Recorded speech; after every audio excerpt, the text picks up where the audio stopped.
It's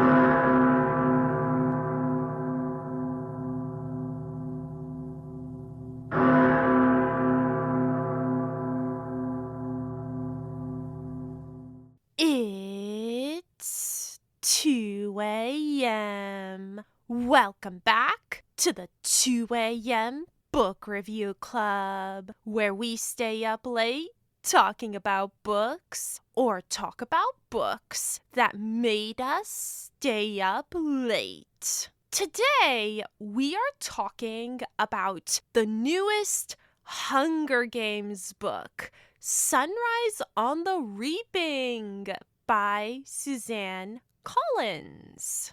I should say right up front that in this deep dive, there will be spoilers for the original Hunger Games trilogy, the first prequel, The Ballad of Songbirds and Snakes, and of course, the newest prequel, Sunrise on the Reaping. So, spoiler alert, spoiler warning, you have been warned. If you don't want Hunger Games spoilers, please do not proceed beyond this point. Spoiler alert, spoiler warning, you have been warned. So let's talk about Sunrise on the Reaping. And in order to talk about this book, I want to begin by providing some context for where this book came from. Why Sunrise on the Reaping even exists in the first place.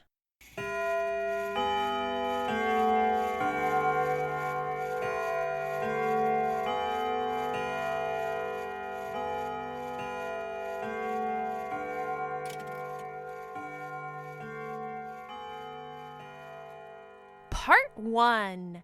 May the odds be ever in your favor. The Hunger Games by Suzanne Collins was released in 2008 to almost instant success. And by instant success, I mean that, according to Wikipedia, by February 2009, 6 months after its initial release, The Hunger Games had already sold close to 1 million copies. The Hunger Games was followed by 2 sequels, Catching Fire, published in 2009, and Mockingjay, published in 2010. And all 3 books were adapted into extremely successful movies. According to Wikipedia, in North America, the Hunger Games film series is the second highest grossing film series based on young adult books, after the Harry Potter series, earning over $1.4 billion. Worldwide, it is the 3rd highest grossing film series based on young adult books, after the film series of Harry Potter and the Twilight Saga, respectively, having grossed over $3 billion. One of the most iconic catchphrases from the original Hunger Games book is, "May the odds be ever in your favor." And if we look at the level of commercial success that her trilogy reached, I think we have to say that the odds were clearly in Suzanne Collins' favor. At least part of the reason for this massive level of commercial success has to be the extremely memorable premise of this series. The Hunger Games takes place in the country of Panem, which is composed of 12 districts and a central capital. 74 years ago, the districts rebelled against the capital, an uprising that was put down but which the Capitol wants to ensure will never happen again. So, as punishment, each year the Capitol holds the Hunger Games, a competition in which 2 children from each of the districts, so 24 kids in total, are forced to fight each other to the death. A competition that is broadcast on national television and which everyone in Panem is forced to watch. The original trilogy focuses on Katniss Everdeen, a 16-year-old girl from District 12 who volunteers to participate in the games when her younger sister's name is drawn, and who eventually becomes a key figure in the rebellion against the Capitol. The original Hunger Games trilogy is considered a classic of the YA genre, probably because it helped to popularize the YA dystopian subgenre, and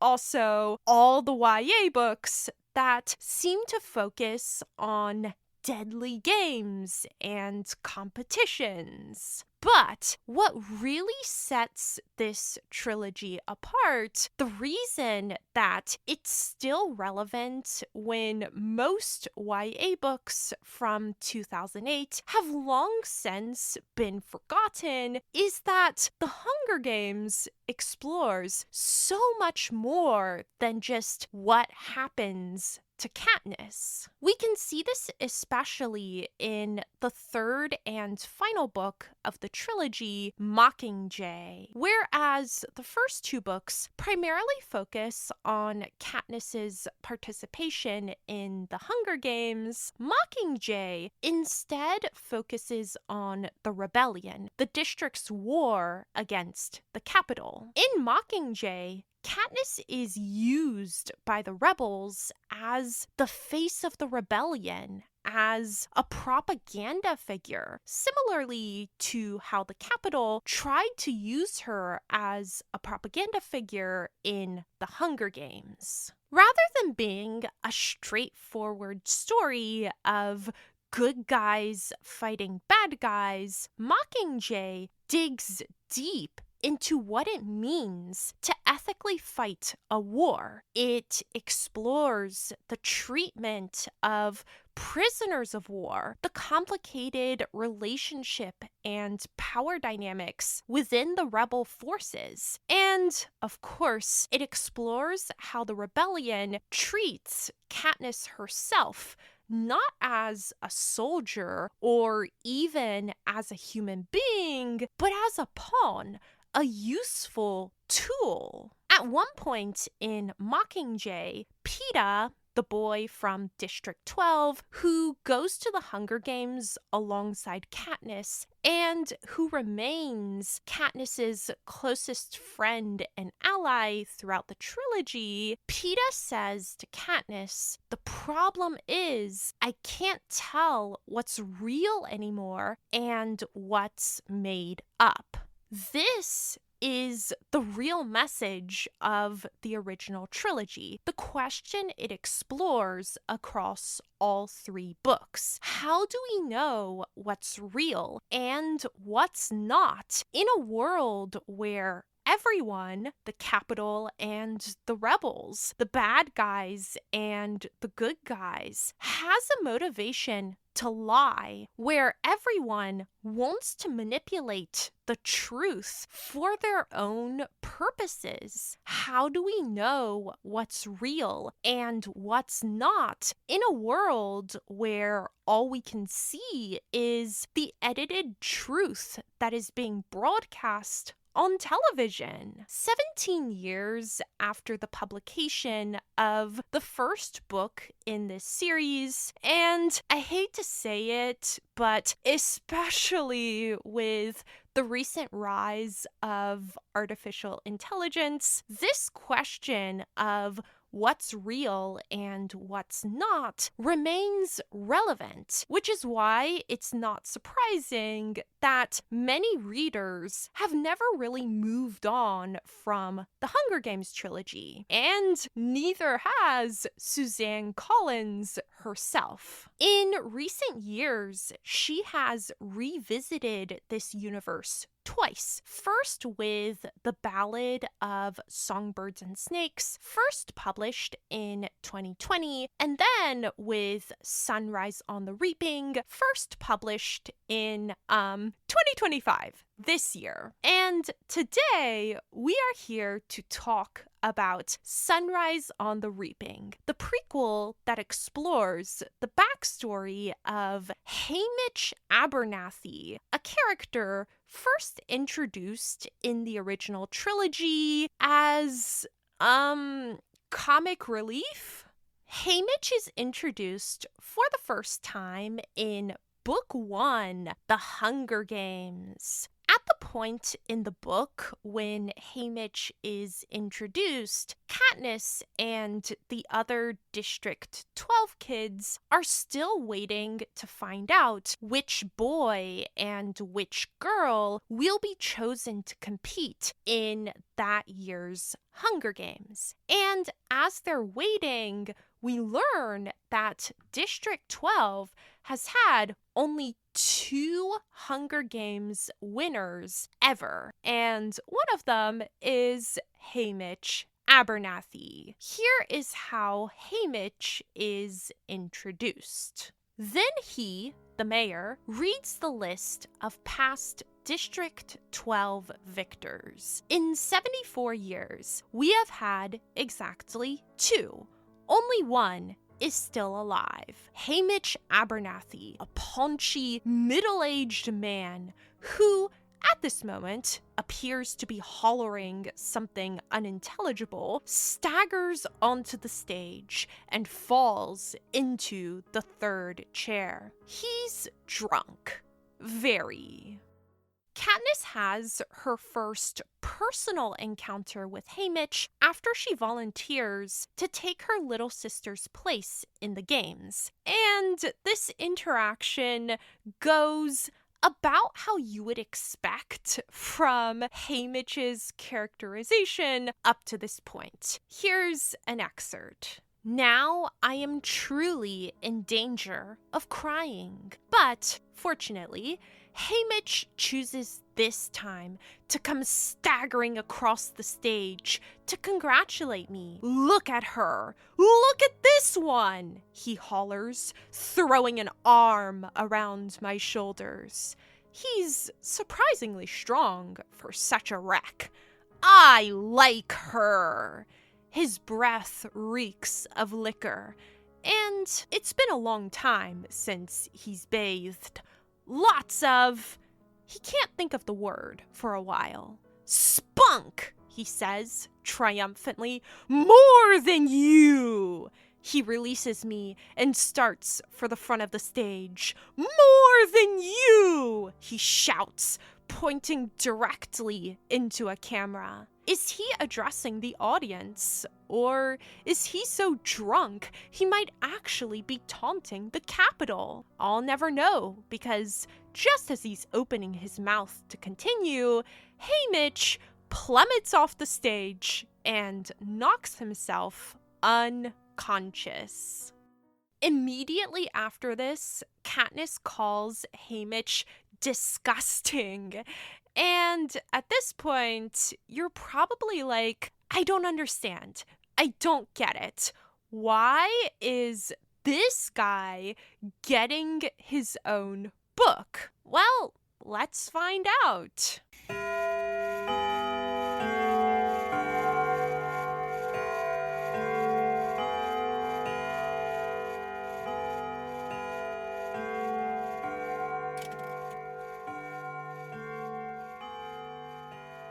Part 2, Hamish Abernathy. Book 2 of the original Hunger Games trilogy, Catching Fire, goes in a somewhat unexpected direction. Book Book 1, The Hunger Games, ends with Katniss and Peeta, the two competitors or tributes from District 12, miraculously both surviving the games. So, in Book 2, Catching Fire, the question is, if Katniss and Peeta both survived the games, then where does the story go next? Well, as it turns out, the story goes back to the Hunger Games. We discover that every 25 years, the Capitol hosts a special, extra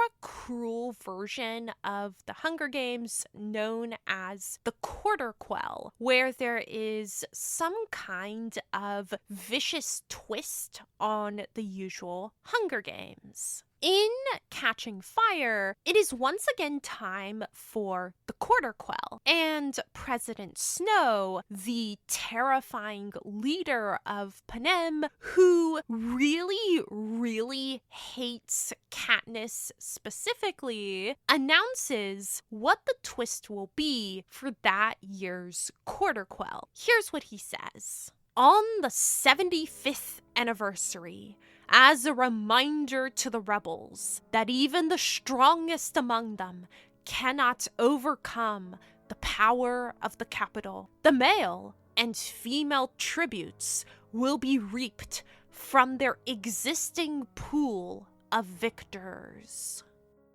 For Katniss, this announcement means that she will be going back to the Hunger Games. But what is interesting about President Snow's speech here is that he explains what happened in the previous Quarter Quell 25 years before. On the 50th anniversary, the president continues, as a reminder that 2 rebels died for each Capitol citizen, every district was required to send twice as many tributes. I imagine facing a field of 47 instead of 23.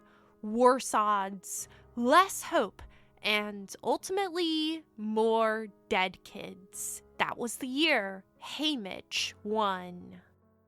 So what we learn here is that Haymitch Abernathy was not just District 12's previous victor before Katniss and Peeta. He survived incredible odds in order to win his Hunger Games. Up to this point in the original trilogy, we have only seen Haymitch as this character who is almost always drunk. And sure, sometimes Haymitch is helpful, but he is more often frustrating because Katniss and Peeta have to work really hard in order to make him care. And now, in Catching Fire, we have a glimpse into why Haymitch works so hard in order to forget, why he tries so hard not to care. It's because he didn't just survive an ordinary Hunger Games, which would be bad enough, but he survived an especially cruel, bloody, and vicious version of the Hunger Games. I mean, no wonder all he wants to do is drink. But Haymitch's tragic backstory is just getting started, because as we learn in Mockingjay, a victor's true suffering begins after the games have ended. In this scene from Mockingjay, we are in Rebel headquarters. The Rebels are filming a propaganda piece with Finnick. Finnick being one of the previous Hunger Games victors. And Finnick is explaining what his post-Hunger Games life was like. President Snow used to sell me, my body, that is, Finnick begins in a flat, removed tone. I wasn't the only one. If a victor is considered desirable, the president gives them as a reward or allows people to buy them for an exorbitant amount of money. If you refuse, he kills someone you love. So you do it. Katniss and Haymitch are watching Finnick as he records this propaganda film. And after Finnick is done, they have this conversation. I'm left with Haymitch in the rubble, wondering if Finnick's fate would have one day been mine. Why not? Snow could have gotten a really good price for the girl on fire. Is that what happened to you? I ask Haymitch. No, my mother and younger brother, my girl, they were all dead 2 weeks after I was crowned victor because of that stunt I pulled with the force field, he answers. Snow had no one to use against me. I'm surprised he didn't just kill you, I say. Oh no, I was the example, the person to hold up to the young Finnicks and Johannas and Cashmeres of what could happen to a victor who caused problems, says Haymitch. But he knew he had no leverage against me. Until Peeta and I came along, I say softly. I don't even get a shrug in return. This is an awful thing to say, but at least if you die in the Hunger Games, then you are beyond the reach of the Capitol. There is nothing more that they can do to you. But if you win, you will be in the Capitol's power for the rest of your life. So throughout the course of the original trilogy, we learn that Haymitch Abernathy has layers. He drinks too much, yes, and he can be frustrating for Katniss to interact with, but he is also a survivor. He is a living symbol of everything that is wrong with the Capitol. And now, in the new Hunger Games prequel, Sunrise on the Reaping, we get an inside look at the full backstory that created this complicated character.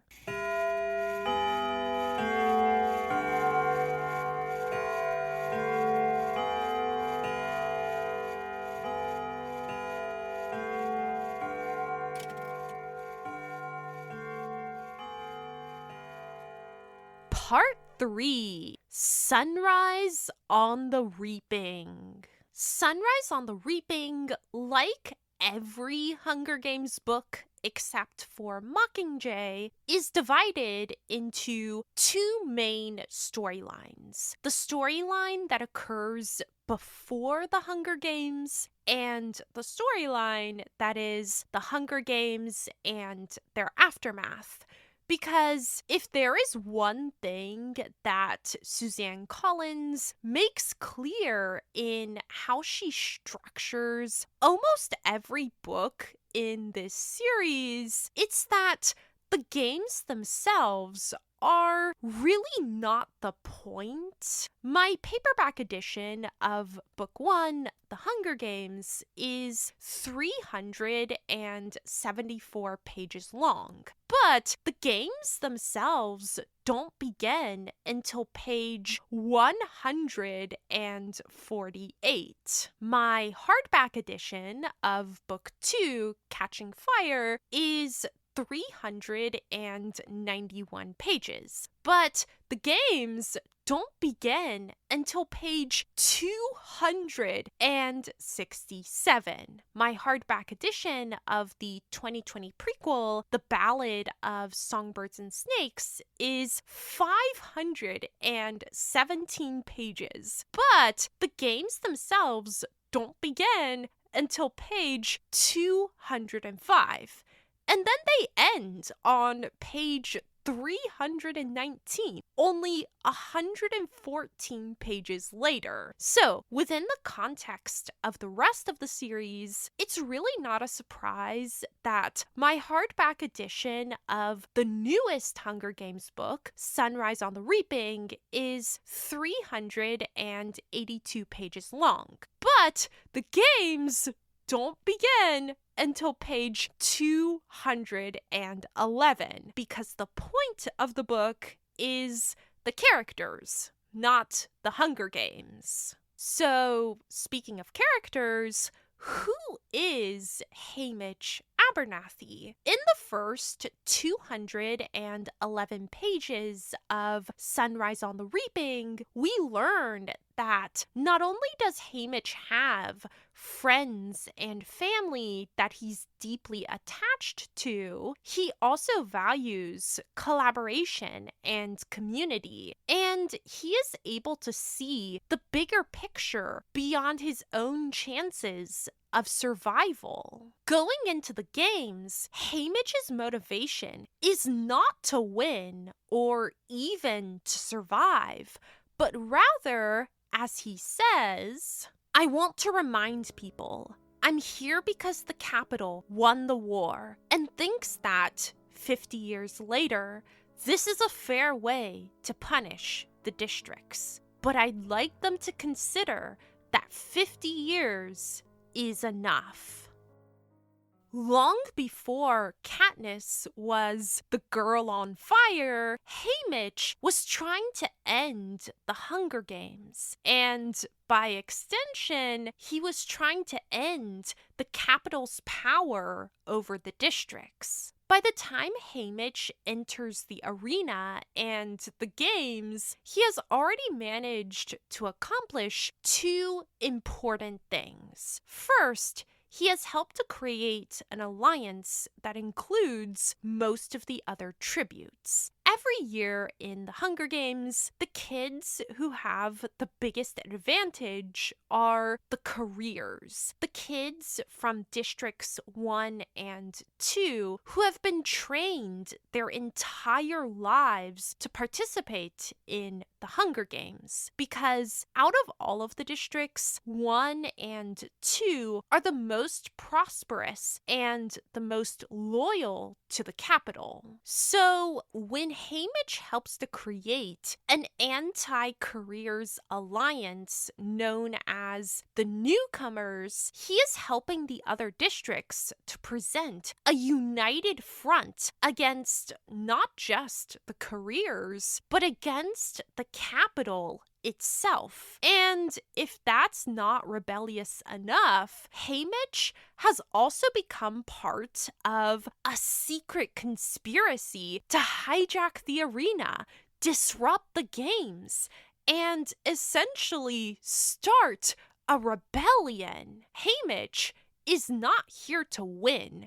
He is here to take down the arena and to end the Hunger Games. And he can only do that if he's willing to sacrifice everything, even, or maybe especially, his own life. But once Haymitch is actually inside the arena, once he is actually participating in the games, he discovers that breaking the arena is a lot harder than it seemed from the outside. By the time the Hunger Games gets down to the last few competitors, Haymitch is, against all odds, still alive. But he's quickly losing hope that he'll be able to achieve his real goal. My latest scheme to disable the generator has led to yet another dead end. Of course it has. The absurdity of it all, the games, the 2 failed arena plots, life in general overwhelms me. Is there a third way to break the arena that I am missing? Maybe, probably, but I can't think of it at the moment. If he can't break the arena, if he can't stop the Hunger Games, then Haymitch has proven that the districts will never be able to escape the power of the capital. I am completely in Snow's power and his to manipulate. His puppet, his pawn, his plaything. It is his poster I am painting, his propaganda. I am trapped into doing his bidding in the Hunger Games. The best propaganda the capital has.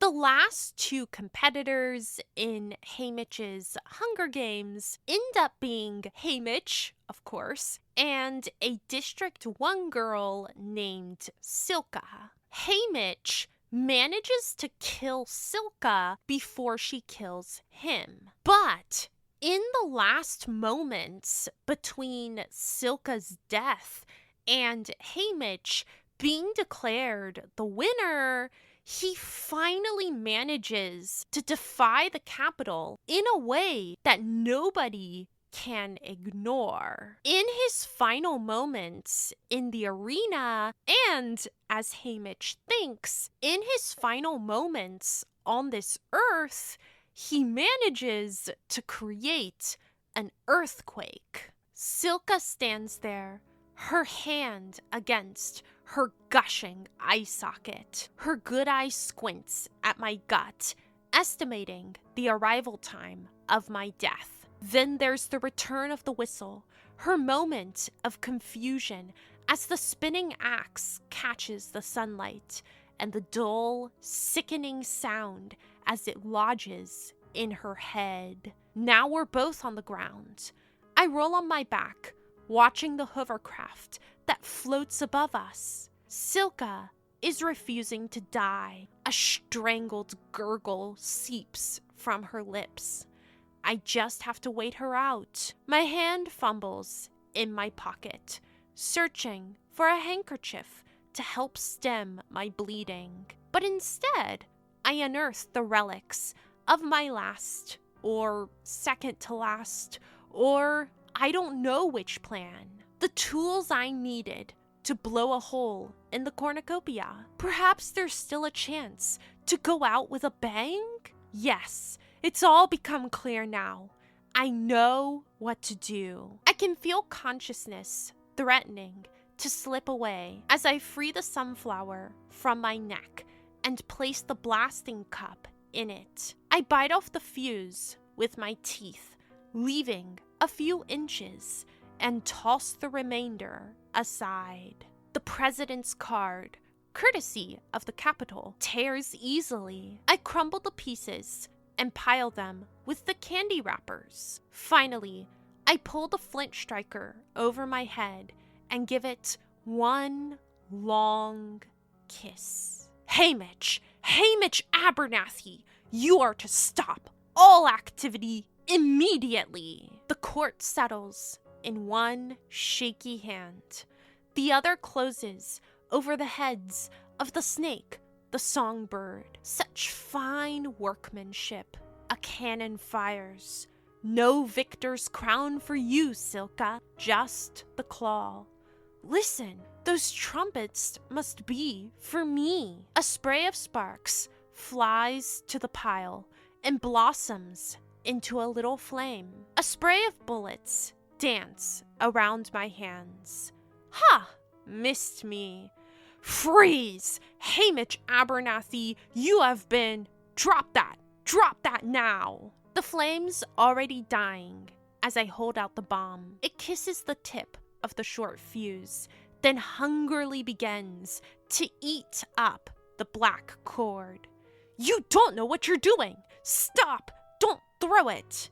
But I do. With my last ounce of strength, I launch the sunflower into the canyon. If nothing else, there should be an impressive boom. But the game maker's panicked voice has allowed me to hope for more. What will happen when the explosion meets the force field? I have absolutely no idea, only that they seem to fear it. The court slips to the ground, blending into the other rocks.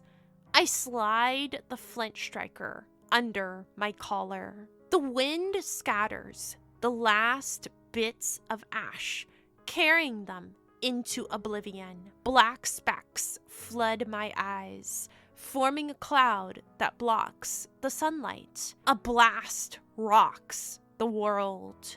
My last sensations are of the slippery coils of my intestines in one hand, the songbird pressing against my skin, and the earth quaking beneath me. I die happy.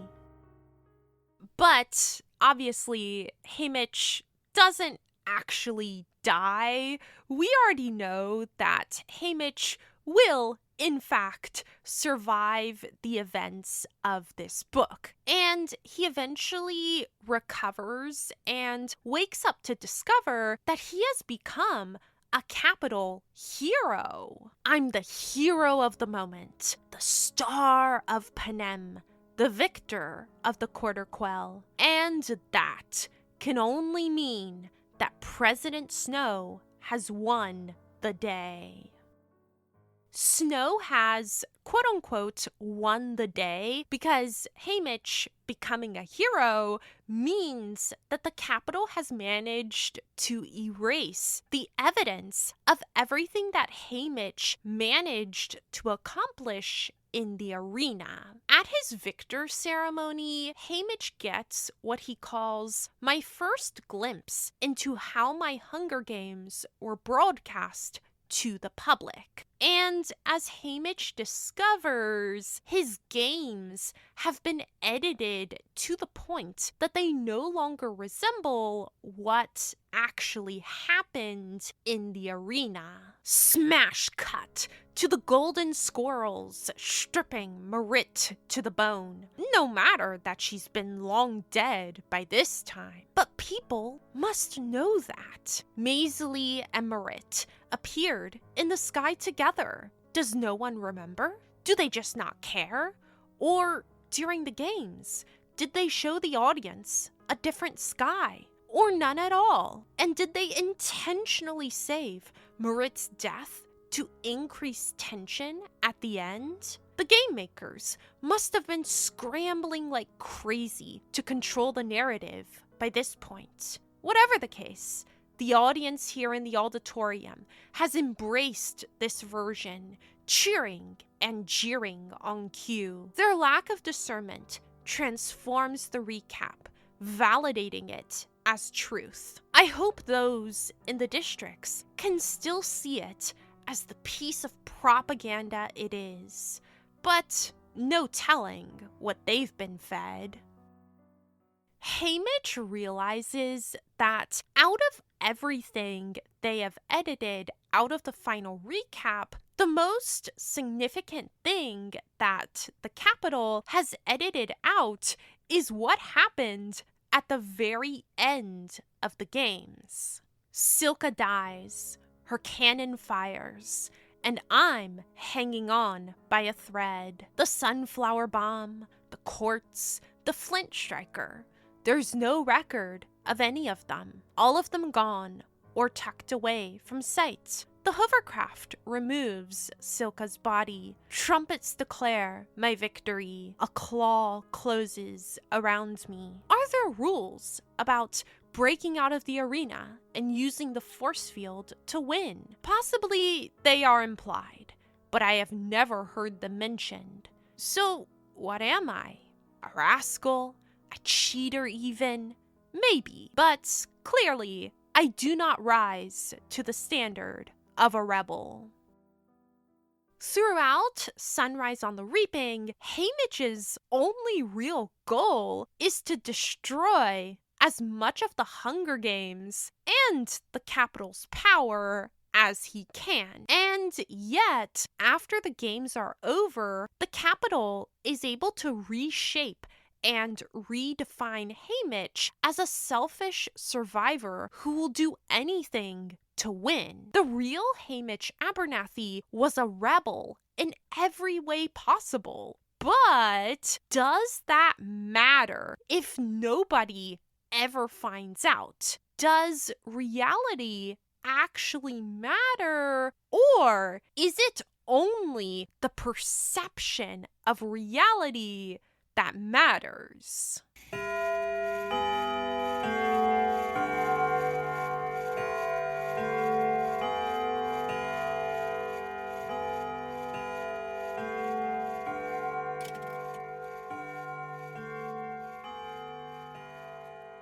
Part 4. The sun will rise tomorrow.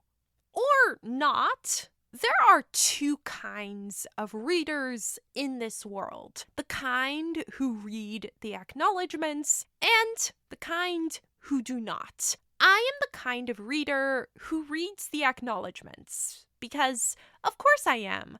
There's some really interesting stuff in there sometimes. And when I was reading the acknowledgments for Sunrise on the Reaping, I did, in fact, find something very interesting. I found this quote. I wish my dad was here to see that our discussions on David Hume inspired Sunrise on the Reaping.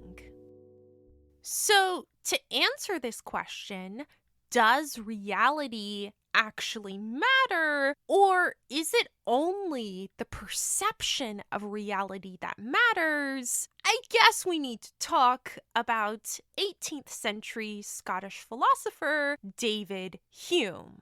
Now, I should make it clear up front that I don't pretend to know anything about philosophy. I've never even taken a philosophy class. So, for this part of the deep dive, I'm going to bring another book into our discussion. The Age of Voltaire by Will and Ariel Durant, a husband and wife team of historians. The Age of Voltaire is the 9th volume in their Story of Civilization series, which covers mostly European history up to the Napoleonic era. This series does have serious limitations, like, for example, the implication that civilization mostly means European civilization, but this series is still an impressive achievement. It is well written, immersive,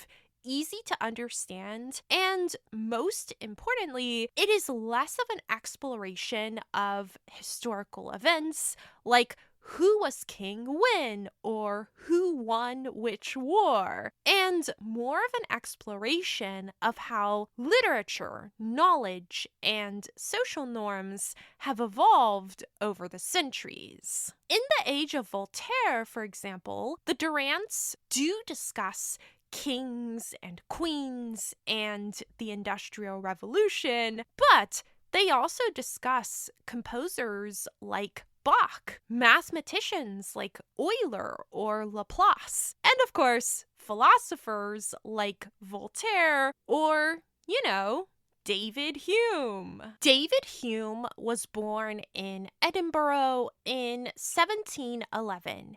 He entered the University of Edinburgh at age 12, which I know, sounds crazy today, but actually was not too unusual in the 18th century. He published many books about philosophy, ethics, and history, and he achieved a surprising level of popularity in his lifetime, probably because he was so easy to get along with. Here's an excerpt from The Age of Voltaire. He was amiable in discourse, cheerful of mood, moderate in controversy, tolerant of contrary views, not letting diversity of ideas abate the cordiality of friendships. He seems to have valued friendship above love.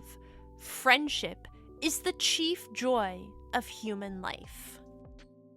Oh, and he died of diarrhea in 1776, which the Durants refer to as the favorite vengeance of the gods upon the human great. My apologies if you were trying to eat. Now, I want to take a look at Hume's 1739 quote-unquote skeptical masterpiece, a treatise of human nature. Hume's basic argument in this book is that logic is not a real thing.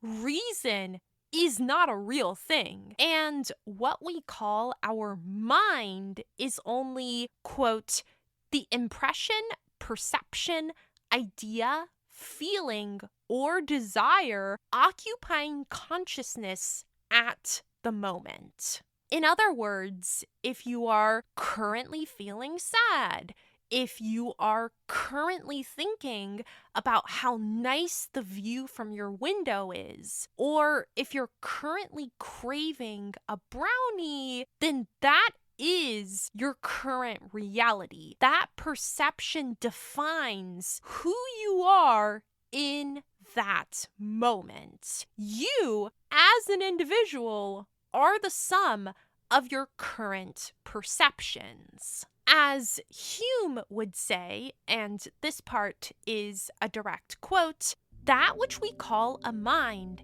is nothing but a heap or collection of different perceptions, united together by different relations. For my part, when I enter most intimately into what I call myself, I always stumble on some particular perception or other of heat or cold, light or shade, love or hatred, pain or pleasure.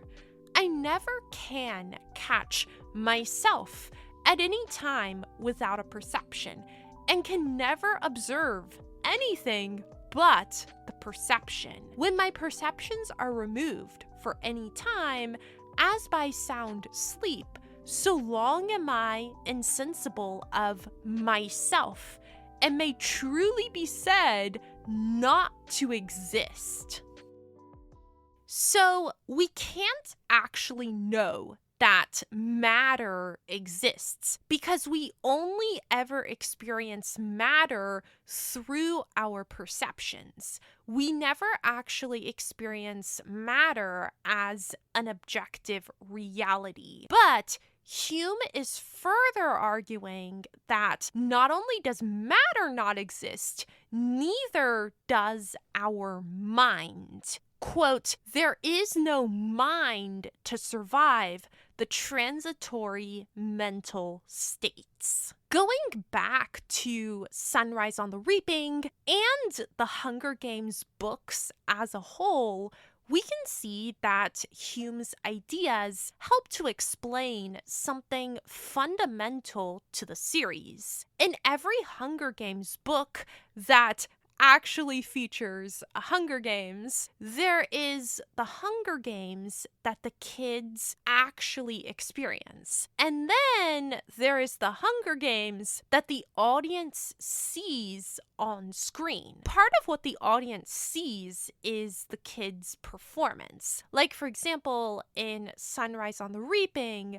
Haymitch is performing the character of a selfish loner to cover up the fact that he is part of a conspiracy to hijack the games. And part of what the audience sees is controlled by the Capitol, who edit the games into a propaganda-friendly narrative. At the end of Sunrise on the Reaping, Haymitch is forced to watch the extremely edited version of his games, which bears almost no resemblance to what actually happened in the arena. And Haymitch wonders if nobody else remembers what happened, or if they never got to see what actually happened, or if maybe they just don't care. Smash cut to the golden squirrels stripping Marit to the bone. No matter that she's been long dead by this time. But people must know that Maisie and Marit appeared in the sky together. Does no one remember? Do they just not care? Or during the games, did they show the audience a different sky? Or none at all? And did they intentionally save Marit's death to increase tension at the end? The game makers must have been scrambling like crazy to control the narrative by this point. Whatever the case, the audience here in the auditorium has embraced this version, cheering and jeering on cue. Their lack of discernment transforms the recap, validating it as truth. I hope those in the districts can still see it as the piece of propaganda it is, but no telling what they've been fed.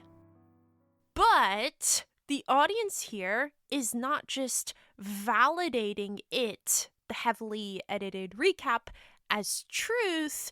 This recap is their truth. The reason that propaganda works so well is because, as Hume says, our reality is defined by what we're experiencing, what we're seeing in that current moment in time. Even if the audience had previously been shown a more accurate version of events, they're willing to accept this new version, not necessarily because they don't care, not necessarily because they don't remember what actually happened, but because fundamentally the human mind operates not on memory, not on logic, but on what it is thinking or feeling from moment to moment. Why does the capital hold so much power over its inhabitants and over the districts? Within Hume's framework, it is because for most people, when the only information you are being given is propaganda, the propaganda becomes your entire reality. If we go back for a moment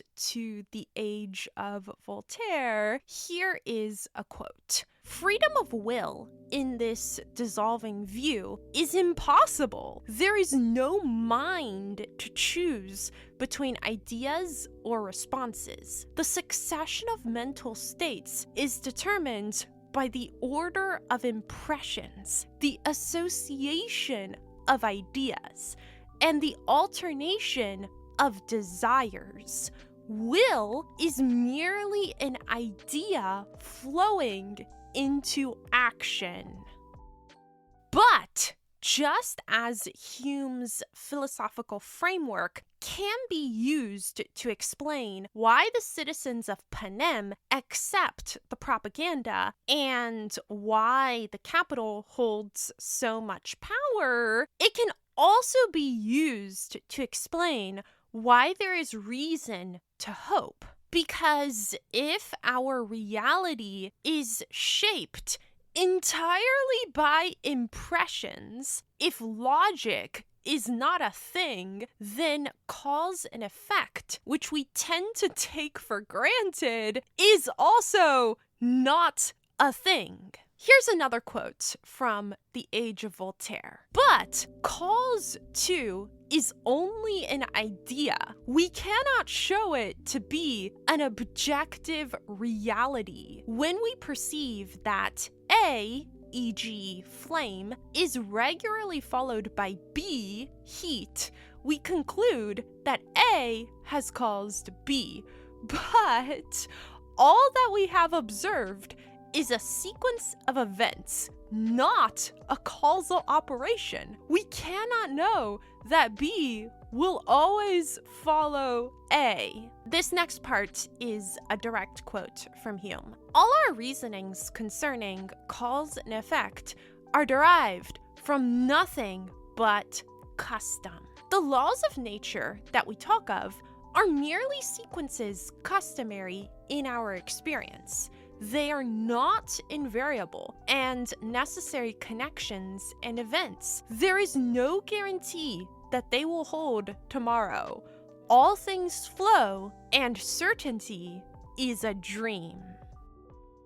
If we return to Sunrise on the Reaping, we can see this idea echoed in an early conversation that Haymitch has with Lenore Dove, the love of his life. And I have to say that I do love the way Lenore Dove is introduced. The mist begins to thin as I run through the woods to the meadow. Most people comment on its beauty, but Lenore Dove calls it the friend of the condemned because it can hide you from the peacekeepers. She tends to take a dark view of things, but maybe that's to be expected from someone named for a dead girl.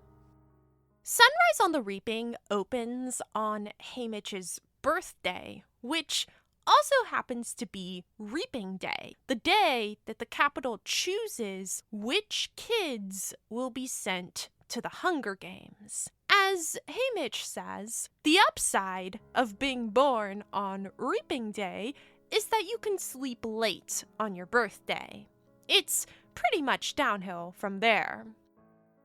And on this fateful birthday, fateful because we readers already know that Haymitch will be chosen for the Hunger Games, he meets up with Lenore Dove and they have this conversation. "It's going to be all right," I say, which rings hollow. "You don't really believe that, do you?" "Maybe not, but I try to, because the reaping's going to happen no matter what I believe. Sure as the sun will rise tomorrow." Lenore Dove frowns. "Well, there's no proof that will happen. You can't count on things happening tomorrow just because they happened in the past. It's faulty logic." "Is it?" I say, "because it's kind of how people plan out their lives. And that's part of our trouble, thinking things are inevitable, not believing change is possible." "I guess, but I can't really imagine the sun not rising tomorrow." A crease forms between her eyebrows as she puzzles out a response. "Can you imagine it rising on a world without a reaping?" "Not on my birthday. I've never had one that came without a reaping." I try to distract her with a kiss, but she's determined to make me see. "No, listen," she says earnestly. "Think about it. You're saying, today's my birthday and there's a reaping. Last year, on my birthday, there was also a reaping. So every year, there will be a reaping on my birthday." "But you have no way of knowing that. I mean, the reaping didn't even exist until 50 years ago. Give me one good reason why it should keep happening just because it's your birthday." In this scene, Lenore Dove is echoing Hume's argument. When we perceive that A is regularly followed by B, we conclude that A has caused B. But all that we have observed is a sequence of events, not a causal operation. We cannot know that B will always follow A.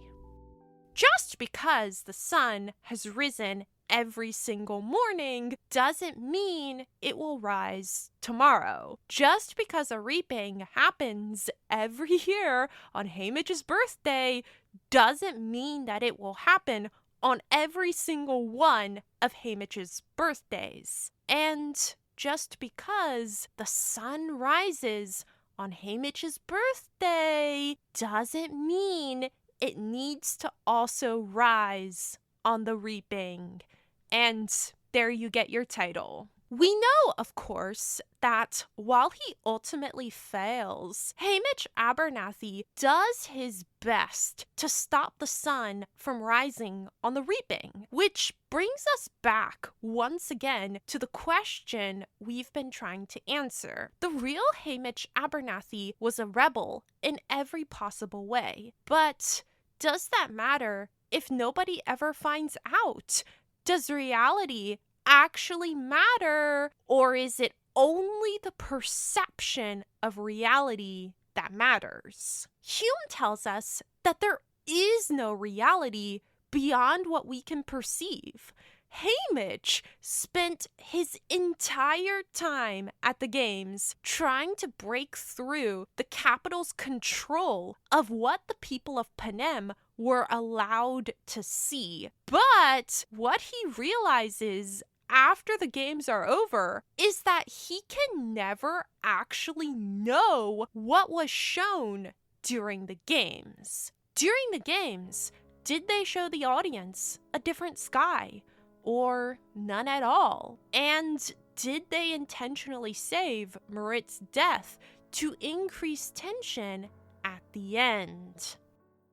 In the aftermath of the games, Haymitch realizes that the capital is once again firmly in control of the narrative. They have edited his games into a propaganda piece. And as Haymitch watches the Capitol audience cheering and jeering on cue, validating it as truth, he thinks that President Snow has won. I guess Snow lands on top, Haymitch tells Snow. But what Haymitch is forgetting in this moment is that the Capitol audience doesn't just believe what they see on screen because they're being told to believe it. They believe what they see on screen because it's what they want to believe. As Sunrise on the Reaping emphasizes time and time again, most people in the capital don't even see people from the districts as fully human. They see them as dangerous animals who are fully capable of becoming rebels at any point in time, who must be reminded over and over again of who is really in charge here. This is why Effie, Haymitch's capital stylist, says to him, but they really are for a greater good.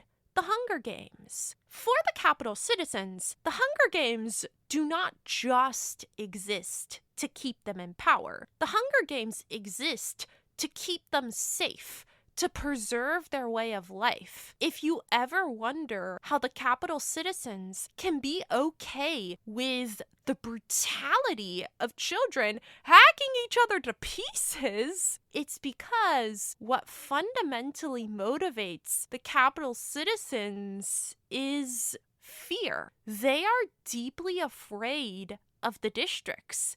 They are deeply afraid of retribution. And if the capital tells them that Haymitch is not a rebel, just a rascal, then the capital audience will happily believe that. If Haymitch's goal was to make the people in the capital realize that the Hunger Games are bad and the districts deserve to be treated more fairly, then yeah, by those standards, Haymitch has failed and Snow has won. But I want to point to something that Haymitch says at the very end of the official Hunger Games recap that he is being forced to watch. The camera pulls back slowly as they carry me away, for the first time revealing the arena as a whole. It looks like a giant eye. The cornucopia marks the pupil. The wide circle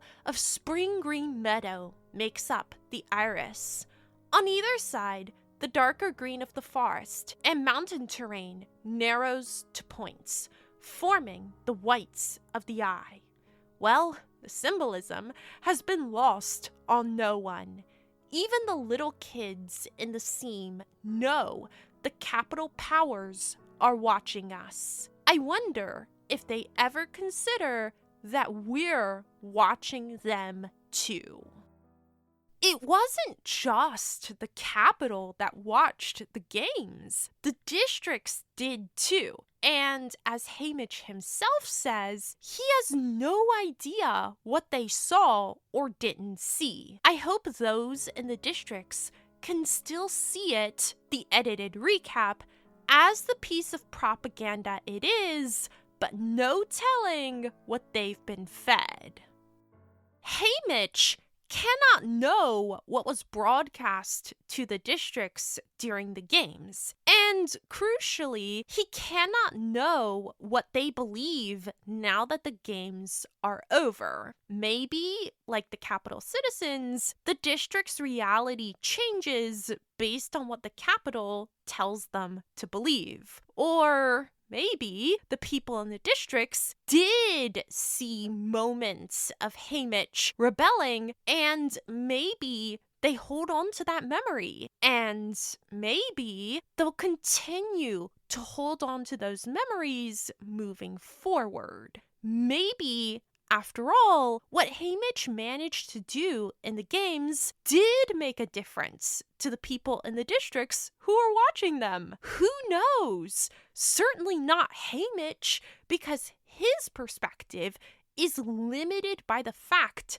that he is a single individual. Haymitch ends Sunrise on the Reaping thinking that he has failed. Here's an excerpt from a conversation that Haymitch has after the Hunger Games are over with Plutarch Heavensby, a young man from the capital who is secretly on the side of the districts.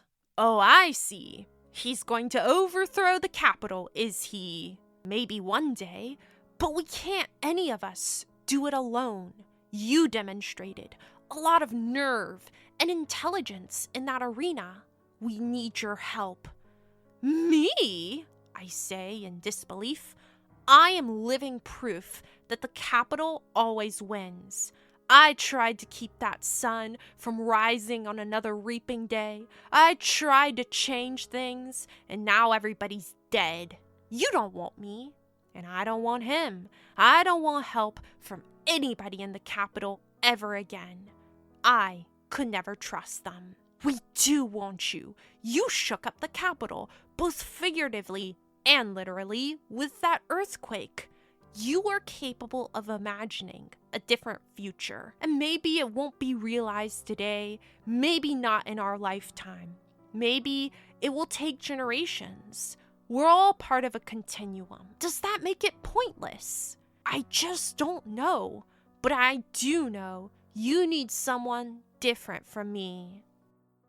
So here we have two different perspectives. Haymitch says that he is living proof that the capital always wins. But Plutarch says that Haymitch shook up the capital both literally and figuratively with that earthquake. And if you want proof that Haymitch is not necessarily seeing the full picture here, all you have to do is go back to the original trilogy. In Book 2, Catching Fire, Katniss and Peeta decide to watch Haymitch's Hunger Games in preparation for their quarter quell. The tapes are marked with the year of the games and the name of the victor. I dig around and suddenly find one in my hand that we have not watched. The year of the games is 50. That would make it the second quarter quell. And the name of the victor is Haymitch Abernathy. We've never watched this one, I say. Peeta weighs Haymitch's tape in his hand. Why? You think we ought to watch it? It's the only quell we have. We might pick up something valuable about how they work, I say. Okay, Peeta agrees. He puts in the tape, and I curl up next to him on the couch with my milk, which is really delicious with the honey and spices, and lose myself in the 50th Hunger Games. Katniss and Peeta watch the official, heavily edited recap that made Haymitch so angry and made Haymitch feel so helpless at the end of Sunrise on the Reaping. But when Katniss and Peeta watch even this version of Haymitch's Hunger Games, they're not angry. They're not disappointed. They're impressed.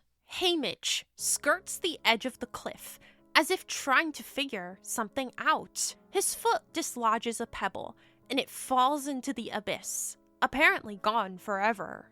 But a minute later, as he sits to rest, The pebble shoots back up beside him. Haymitch stares at it, puzzled, and then his face takes on a strange intensity. He lobs a rock the size of his fist over the cliff and waits. When it flies back out and right into his hand, he starts laughing. Later that day, another tribute is killed in combat, and a third gets eaten by a pack of those fluffy squirrels, leaving Haymitch and a girl from District 1 to vie for the crown. She's bigger than he is, and just as fast.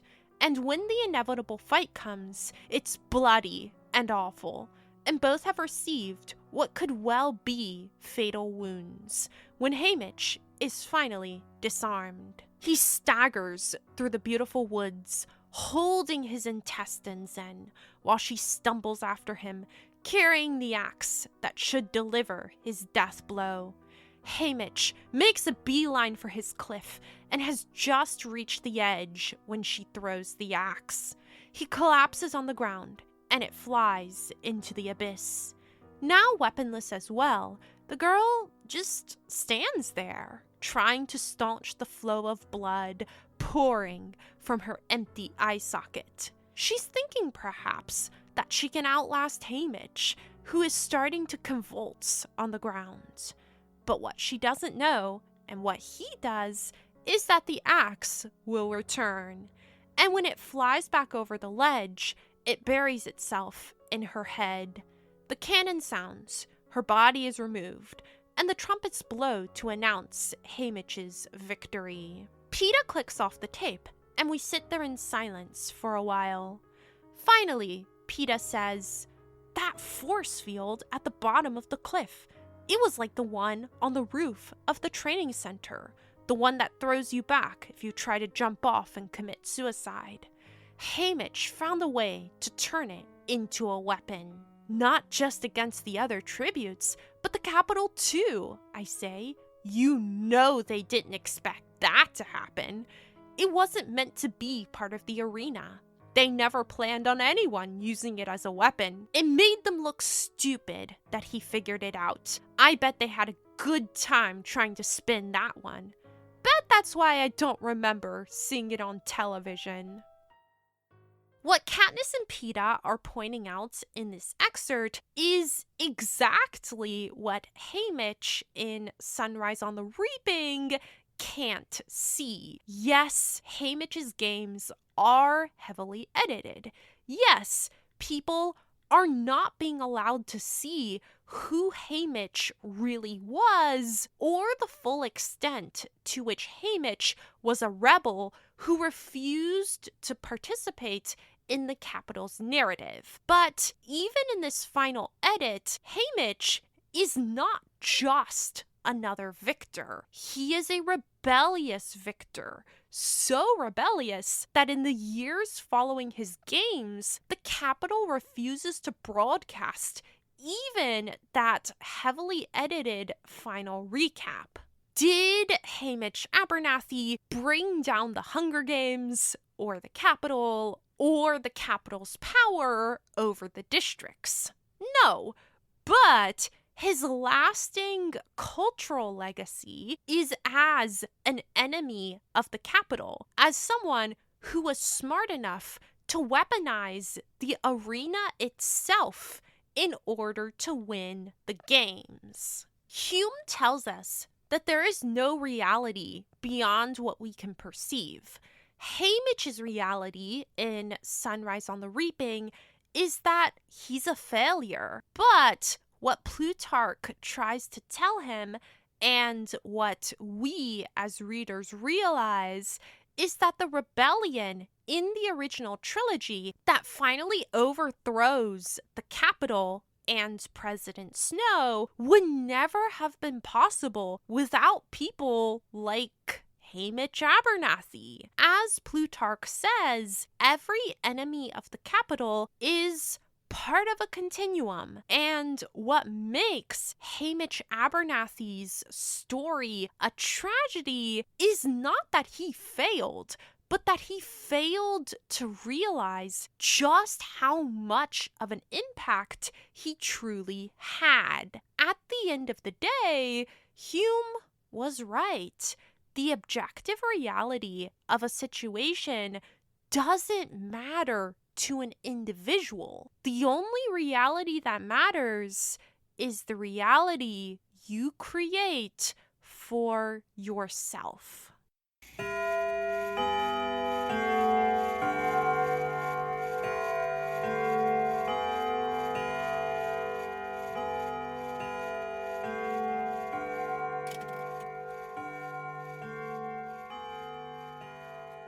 Part 6. Quoth the Raven Nevermore. In 1845, Edgar Allan Poe, an American author best known for his horror and mystery stories, published his iconic poem, The Raven. According to Wikipedia, the poem is often noted for its musicality, stylized language, and supernatural atmosphere. It tells of a distraught lover who is paid a visit by a mysterious raven that repeatedly speaks a single word. The lover, often identified as a student, is lamenting the loss of his love, Lenore. Sitting on a bust of Pallas, the raven seems to further antagonize the protagonist with its repetition of the word nevermore. The Raven is a poem about loss and grief. And what makes it so iconic is that it is both specific, but also vague enough that it can mean whatever you want it to mean. For example, let's consider the 10th stanza of this poem. But the raven, sitting lonely on the placid bust, spoke only that one word, as if his soul in that one word he did outpour. Nothing farther than he uttered, not a feather then he fluttered, till I scarcely more than muttered, other friends have flown before. On the morrow he will leave me, as my hopes have flown before. Quoth the raven, nevermore. Throughout the poem, the raven says this single word over and over again, nevermore. But, as we can see in the 12th stanza, the narrator of the poem has no idea what this raven means in repeating this one word, nevermore. But the raven still beguiling all my sad soul into smiling. Straight I wheeled a cushioned seat in front of bird and bust and door. Then upon the velvet sinking, I betook myself to linking, fancy unto fancy, thinking what this ominous bird of yore, what this grim, ungainly, ghastly, gaunt, and ominous bird of yore meant in croaking nevermore. The narrator wonders if the bird is saying that he will nevermore get over his lost love, or if he'll nevermore be left alone by this random bird, or if the raven was just taught to say this single word, nevermore. As a reader, your ultimate understanding of this poem, The Raven, is determined largely by what you think the raven symbolizes and what it means by saying nevermore. Generally speaking, our cultural understanding of The Raven is that it is a poem of lost love, and that nevermore means that the narrator will nevermore move past his grief. For example, I recently read the summer 2024 bestseller, The Wedding People by Allison Espatch. This book follows a literature professor named Phoebe Stone. Phoebe checks into a luxurious hotel, only to discover that every single other person at this hotel is there for a wedding.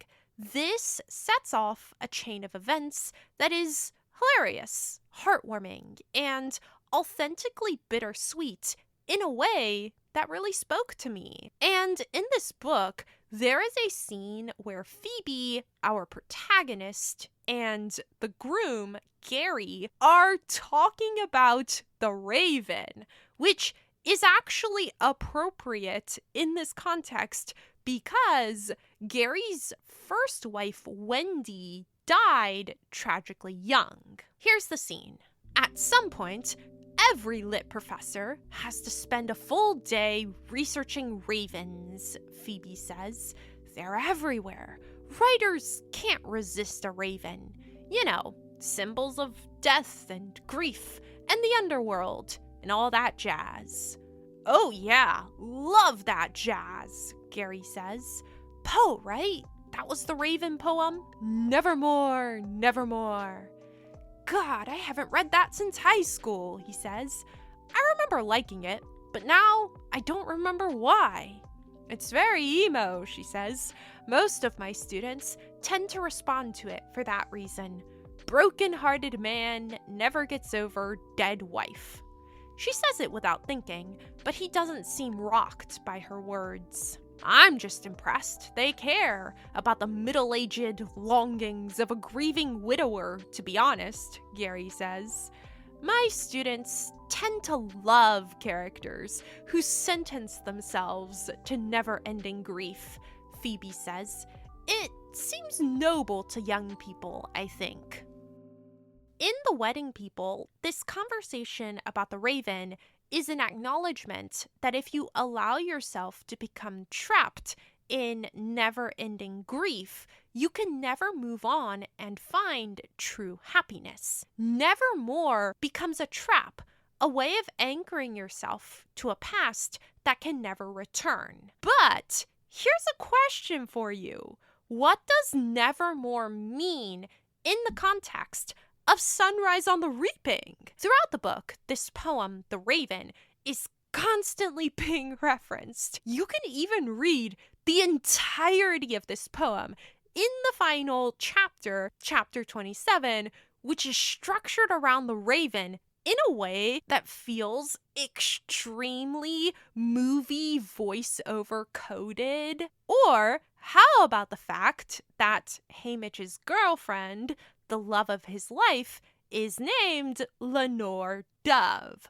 Lenore, as in the dead woman from The Raven. Her name being Lenore Dove is, of course, foreshadowing, because like Lenore in the poem, Lenore Dove dies at the end of the book. And like the narrator of the poem, Haymitch will never get over her death. But what makes Haymitch's grief so heartbreaking is that he is not just grieving his true love. He is grieving his failure to stop the Hunger Games, to stop the sun from rising on the reaping. When Haymitch is having that final conversation with secret capital rebel Plutarch Heavensby, Plutarch says, "I'm nobody's idea of a hero, Haymitch, but at least I'm still in the game." And from an objective perspective, sure, that's an easy thing to say. Hey, Haymitch, why are you not in the game? Hey, Haymitch, can't you see that you're in the perfect position to help start a rebellion? You know, now that everyone you love is like dead. Hey, Haymitch, can't you see that you actually had a real impact on how people see the Capitol and that you will always be remembered as a defiant, even quasi-rebellious figure? Hey, Haymitch, maybe you should stop trying to drink yourself to death and start helping those poor kids you're supposed to be mentoring. These are easy things to say because we are not Haymitch. We didn't have to live through the Hunger Games. We didn't have to lose everyone we ever cared about. We didn't have to watch the love of our life die before our eyes. We don't have to hear Poe's Raven saying over and over and over again in our minds, nevermore. Nevermore will you love someone. Nevermore will you have an opportunity to take down the Capitol.